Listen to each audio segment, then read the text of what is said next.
Hello అండి, welcome to our channel. ఈరోజు మన వీడియో వచ్చేసి మార్నింగ్ బ్రేక్ఫాస్ట్ కింద చాలా ఈజీగా చేసుకోగలిగే గుంత పొంగనాలు. మరి ఈ రెసిపీని చూడడానికి ముందుగా ప్రాసెస్లోకి అయితే వెళ్ళిపోదామా. ఫస్ట్ వచ్చేసి ఒక బౌల్ అయితే తీసుకుని దానిలోకి 2 కప్పుల వరకు రేషన్ బియ్యం అయితే వేస్తున్నానండి. మీరు ఏ బియ్యం అయినా వేసుకోవచ్చు. ఒక అర స్పూన్ వరకు మెంతులు అయితే వేసుకోవాలి. వేసిన తర్వాత వాటర్ అయితే పోసేసి ముందుగా 2 సార్లు అయితే శుభ్రంగా కడిగేసి మరలా వాటర్ అయితే పోసి 5 నుంచి 6 గంటల సేపు అయితే నానబెట్టేసేయండి. బియ్యం నానడానికి 2 గంటల ముందుగా అయితే సగ్గు బియ్యం అయితే నానబెట్టుకోవాలి.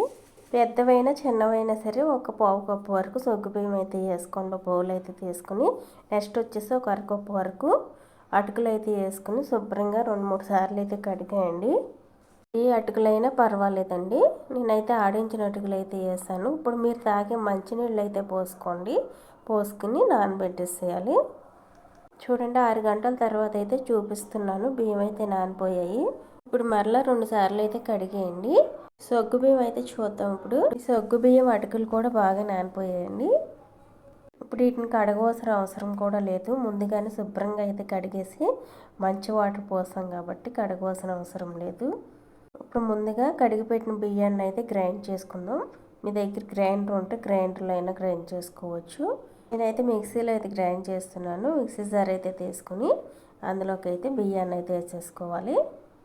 బియ్యం వేసుకున్న తర్వాత తగినంత వాటర్ అయితే పోసుకుని మరీ మెత్తగా గ్రైండ్ చేయవలసిన అవసరం లేదండి.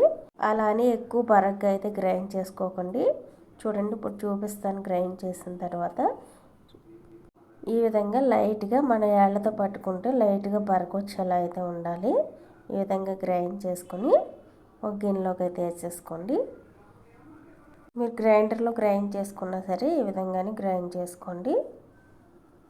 ఇలా గిన్నెలోకి వేసేసిన తర్వాత అదే జార్లోకి నానబెట్టుకున్న అటుకులు సగ్గుబియ్యాన్ని కూడా వేసేసుకోవాలి. సగ్గుబియ్యం అటుకుల్లో వాటర్ ఉన్నట్లయితే వాటర్తో సహా అయితే వేసేసుకోండి. ఒకవేళ వాటర్ ఏమి లేనట్లయితే కొంచెం వాటర్ అయితే పోసుకుని వీలైనంత మెత్తగా అయితే గ్రైండ్ చేసుకోండి. అస్సలు బరక అనేది లేకోకుండా మెత్తగా గ్రైండ్ చేసుకోవాలి. చూడండి ఈ విధంగా వెన్నలా అయితే గ్రైండ్ చేసేసుకోవాలి.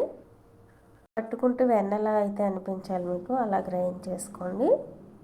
ఇప్పుడు ఈ పిండిని కూడా ముందుగా గ్రైండ్ చేసిన బియ్యం పిండిలోకి అయితే వేసేసుకోవాలి. ఈ సగ్గు బియ్యం అటుకుల పిండి వేసేసిన తర్వాత ఈ 2 పిండిలు బాగా మిక్స్ అయ్యేలాగైతే చేత్తో అయితే ఒకసారి బాగా కలపండి. బాగా కలిపిన తర్వాత మూత అయితే పెట్టేసి ఓవర్ నైట్ అయితే పులియబెట్టేయాలి. ఇలా నైట్ అంతా ఫర్మెంట్ చేసుకుని వేసుకోవడం వల్ల పిండి అయితే పులిసి పొంగనాలు చాలా బాగుంటాయండి.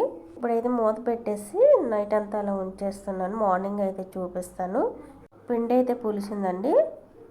ఇలా పులిసిన ఈ పిండిలోకి మీ టేస్ట్ తగ్గట్టుగా సాల్ట్ అయితే వేసుకోండి. వేసిన తర్వాత మొత్తం పిండి అంతటికి మిక్స్ అయ్యేటట్టుగా కలిపేయండి. ఇప్పుడు ఈ పిండిని మీరు కావాలంటే ఇలానే గుంత పొంగనాల కింద వేసేసుకోవచ్చు. లేకుంటే ఇందులోకి ఉల్లిపాయలు, పచ్చిమిర్చి, అలాగే క్యారెట్ తురుము, కొత్తిమీర ఇవన్నీ వేసుకోవచ్చు. నేను ఈ పిండిలో కొద్దిగా పిండి అయితే తీసేస్తున్నాను. మా బాబు ప్లెయిన్గానే తింటాడని అందుకని కొద్దిగా పిండి అయితే తీసేస్తున్నాను. తీసిన తర్వాత మిగిలిన పిండిలోకి అయితే కొద్దిగా ఉల్లిపాయ ముక్కలు, క్యారెట్ తురుము, పచ్చిమిర్చి, అల్లం తురుము, కొత్తిమీర అయితే వేస్తున్నాను. ఈ పిండిలోకి వేసేసుకుని మొత్తం మిక్స్ అయ్యేలాగైతే ఇప్పుడు కలిపేద్దాం. ఇలా చేసుకుంటే చాలా బాగుంటాయండి. కాకుంటే కొంతమంది ఇష్టపడరు చిన్నపిల్లలు అయితే, కాబట్టి నేనైతే మా బాబు కోసం కొంచెం పిండి అయితే తీసేసాను. ఇలా మొత్తం మిక్స్ అయ్యేలా కలిపేసిన తర్వాత ఇప్పుడు గుంత పొంగనాలు అయితే వేసేద్దాం. స్టవ్ ఆన్ చేసి పొంగనాల పైన అయితే పెట్టేసి గుంతల్లోకి ఆయిల్ అయితే పోసుకోవాలి. పోసిన తర్వాత ఏదైనా ఒక గరిటె అయితే తీసుకుని పిండిని గుంతల్లోకి అయితే వేసుకోవాలి.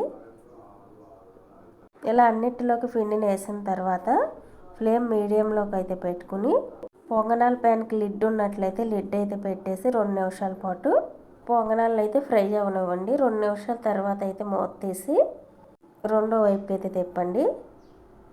అలాగే రెండో వైపును కూడా ఫ్రై అయిన తర్వాత అయితే తీసేయండి. చూడండి ఈ విధంగా ఫ్రై అయిన తర్వాత తీసేయవచ్చు. ఇప్పుడైతే లోపల వరకు చాలా బాగా ఉడుకుతాయండి. అలాగే మనకి ఎన్ని గుంత పొంగనాలు కావాలో చూసుకుని అయితే వేసేసుకోవడమే. ఈ పిండిని వచ్చేసి మీరు కావాలంటే ఊతప్పం కింద కూడా వేసుకోవచ్చండి. ఈ విధంగా చాలా ఈజీగా బ్రేక్ఫాస్ట్ కింద గొంతు పొంగనాలు అయితే చేసేసుకోవచ్చు. ఇంట్లో అందరూ ఇష్టంగా కూడా తింటారు ఇలా చేసి పెట్టినట్లయితే. ఈ గొంతు పొంగనాల రెసిపీ మీకు నచ్చితే ఈ వీడియోకి అయితే ఒక లైక్ అయితే ఇవ్వండి. అలాగే సబ్స్క్రైబ్ చేసుకునే వాళ్ళైతే సబ్స్క్రైబ్ చేసుకోండి. మా అఖిల హోస్టల్ కుకింగ్లో మరెన్నో ఈజీ రెసిపీస్ని అయితే చూసేయండి.